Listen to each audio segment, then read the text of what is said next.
akan menyertai engkau. Yakin dan percaya. Tuhan itu akan menyertai engkau dalam setiap kehidupan. Dengan satu syarat, jangan pernah mendulukan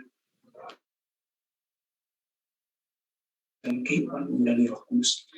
Dan ketika itu terjadi, maka ketenangan yang sesungguhnya itu akan kau dapat. Kayak Yesus berkata, marilah kepadaku semua yang letih lesu. Aku akan memberikan kelegaan, ketenangan kepadamu. Itu dalam Matius 11 ayat 29-30. Ketika kita menyerahkan diri kita kepada Yesus, maka ketenangan itu akan kita dapat. Maka, agar kita tenang dalam menghadapi pergumulan hidup kita, apapun yang terjadi dan bagaimanapun corak warna hidupmu, serahkanlah kepada Yesus. Karena Yesus telah menyediakan satu tempat yang tenang bagi. Demikian firman Tuhan. Amin. Kita lanjutkan untuk sesi pertanyaan. Saya kembalikan kepada Amin.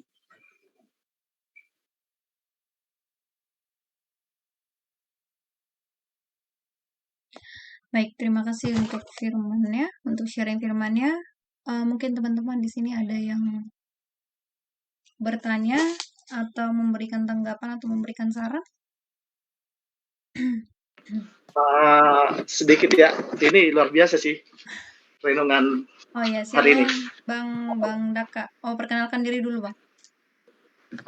Perkenalkan, Warhu Daka Silitonga. Hotaku di Onarunggu.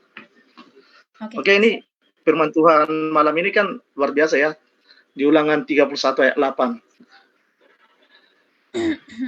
Sebab Tuhan, Dia sendiri akan berjalan di depanmu. Dia sendiri akan menyertai engkau. Dia tidak akan membiarkan engkau dan tidak akan meninggalkan engkau.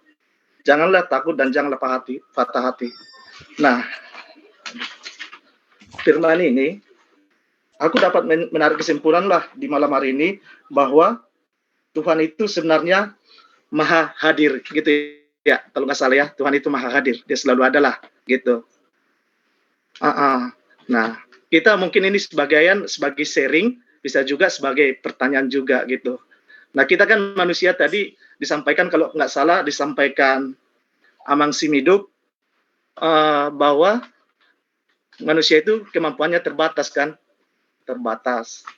Nah, kita kan kadang untuk dalam hidup kita sering terjadi permasalahan, ego kita ego kita yang kita utamakan gitu, sehingga emosional kita pun nggak bisa kita kontrol. Nah, itu mungkin nggak lebih baik hasilnya kan gitu. Itulah yang sering terjadi karena itulah dari segi manusiawi. Nah, kita di sini bicara kehadiran Tuhan atas hidup kita. Begitu kira-kira yang saya tangkap. Jadi yang jadi pertanyaannya nih, ini pertanyaan mungkin dalam hidupku, bisa juga dari teman-teman juga, bahwa apakah saya sudah melibatkan Tuhan dalam setiap kehidupan saya? Nah, itu menjadi pertanyaan malam hari ini.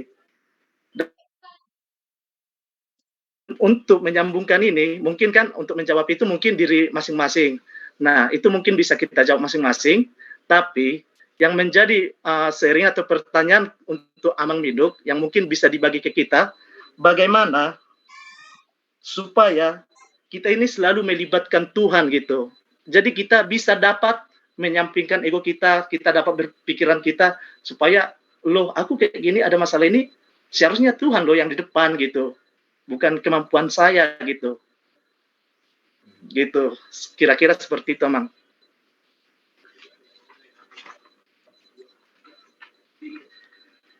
Oke, terima kasih untuk Bang Daka. Atau boleh langsung dijawab oleh Bang Miduk? Ya, terima kasih. Menggila kalau dipanggil aku abang 2 kali merasa. Tapi biasa memang kalau di gereja dipanggil kita di luar. Menggila ada yang menggila. Bebas deh. Sebenarnya memang betul sekali bahwa Tuhan itu hadir dalam setiap tempat. Sering disebut sebagai omnipresent. Dan ini sudah saya bahas, tapi ayatnya saya ambil dari Keluaran 3 ayat 7 sampai 10 tentang penyertaan Allah bagi bangsa Israel. Perjalanan bangsa Israel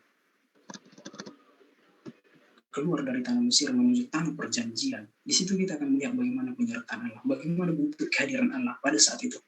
Karena ada beberapa zaman nanti yang menjelaskan, kalau kita bahas ini secara dalam, akan ada beberapa zaman yang menjelaskan bagaimana bentuk kehadiran Allah, bagaimana representasi Allah itu dalam dunia ini.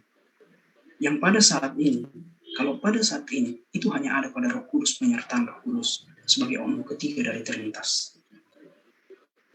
Sehingga dulu terjadi kalau bangsa Israel itu ada membentuk, kalau tahu kita ceritanya dalam Alkitab, yang membentuk patung lembu emas. Itu kenapa terjadi? Karena Musa lagi berangkat untuk meminta hukum kepada Allah. Di sana kita ketahui bahwa prinsip bangsa Israel melihat Musa itu sebagai representasi Allah. Dia melihat bahwa ketika Musa itu ada di sini, maka Tuhan ada di sini. Tapi ketika Musa tidak ada di sini, maka Tuhan itu juga tidak ada di sini.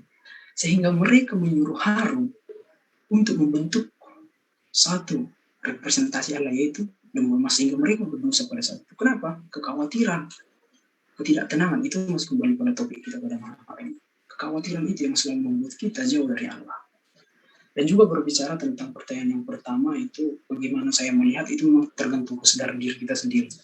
Itu masalah spiritualitas kita kepada Allah. Kita diberikan kehendak bebas dalam dunia. Artinya ini ada satu cerita tentang satu pemuda di Yunani dan yang berhadapan dengan Aristoteles. Kita tahu lah Aristoteles itu seorang filosof yang pintar. Dia berkata seperti, kalau memang Aristoteles itu pintar, bijak, maka dia jatuh dalam pertanyaan itu. Dia berkata demikian, nanti saya akan menjumpai Aristoteles dan membawakan merpati di belakangku. Dan aku akan bertanya, Aristoteles, jawablah pertanyaanku, apakah merpati yang kubawa ini hidup atau mati? Nah, pikiran dia gini, jebakan dia gini.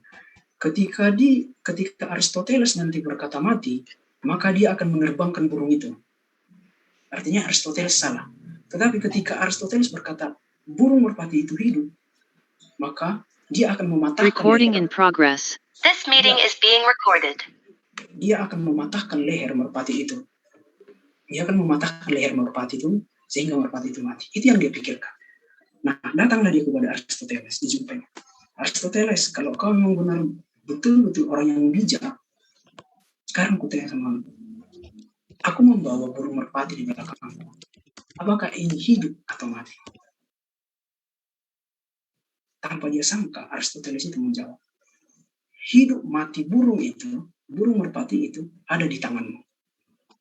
Ketika dia mendengar itu, dia sangat tercengang. Yang dapat kita ambil dari sana adalah, bagaimana kau berkata bahwa hubunganmu dengan Tuhan itu ada di tanganmu? Kau mengikut Tuhan itu ada di tanganmu. Kau tidak mengikut Tuhan itu ada di tanganmu. Tapi percayalah, Tuhan itu menyertaimu. Dalam beberapa pelayanan juga, mungkin agak panjang ini. Dalam beberapa pelayanan juga, ketika saya menghadapi pemuda PA, saya berkata bahwa saya tunjukkan uang 100.000, ini kemarin di Nassau namanya arah Persuburan ke dalam, masih jauh, GKP Nassau. Saya berkata, ini ada uang 100, bos. Siapa yang mau uang 100? Semua tunjuk tangan. Ada 56 orang pemuda tunjuk tangan semua. Ya kan, kalau udah bicara tentang uang itu pasti maulah. Semua tunjuk tangan. Dan pada saat itu, uang itu sobek kan. Aku riba. Angkat lagi, siapa yang mau uang ini? Mereka tetap angkat tangan. Terus saya kayak digulung-gulung nggak salah tangan. Gopu-gopu kan. Angkat sih. Masih ada yang mau uang ini. Mereka tetap mau. Dan akhirnya saya jatuhkan uang itu, maaf. Saya injak, saya kotor di lantai, dan saya angkat, dan saya bilang, siapa yang mau uang ini? Mereka tetap angkat tangan. Saya mau. Artinya di situ apa? Uang itulah cerminan kita sebagai manusia. Kita telah berdosa. Kita sudah rusak oleh dosa. Mama kupu-kupu tebet dosa. Kita sudah terinjak-injak oleh dosa. Kita sudah kotor oleh dosa. Tapi Allah tetap menganggapmu sebagai manusia. Tetapi sebaliknya manusia, Tuhan telah tersakiti oleh dosa.